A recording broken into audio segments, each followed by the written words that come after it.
може да се случи да се фактури и од ноември сега да се плаќаат за Бехтел Ленка. Јас не во Трезорот не добиваме ние податоци од кој месец институциите внесуваат фактури. Едно е да е тоа природен процес, друго е да е намерно игра со бројки за да се прикаже дека лани дефицитот бил во рамки на тоа што е предвидено, а всушност да се префрлил во следнава година. Знаете, тоа е за тоа ве прашувам, зашто сега веќе 540 милиони ни е дефицитот до средина на март. Не можете така да кажете, сега јас тоа го зборувам. Ако продолжи ваквата тенденција, не знам колку ќе биде.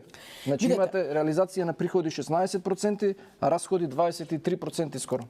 Ај вака, уште една работа, први околу капиталните. Во јануари месец 4 милиарди 800, во февруари 3 милиарди 200. Па добро да, ако ги плативме во јануари Бехтел, во 3 милиарди 200 во февруари што плаќавме? Не сме платиле во декември. Па затоа што не е така. Затоа што не е така. Ова фактичката состојба, се знаете што е поразлично од лани од претходните години.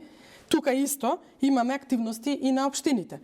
Нешто што минатата година заради самиот повик се доцнеше, сега зборувам јануари, февруари 2025 година. Да, јануари, февруари беа под 10% беа. Така, ама затоа што немаше активност, ние не наследивме активности и раздвижување од страна на претходната влада. Па да погледнеме да видиме Бехтел Ленка колку сработија во нивни период. Освен што префрла аванси и речи си не раздвижи, немаше ни 1 километар нешто направено, никакво раздвижување немаше. Кој ги попречи? Ние го потпишавме договорот со Бехтел Ленка или они го потпиша? Зашто не работеа? Еве да се постави прашањето. Сега има континуитет.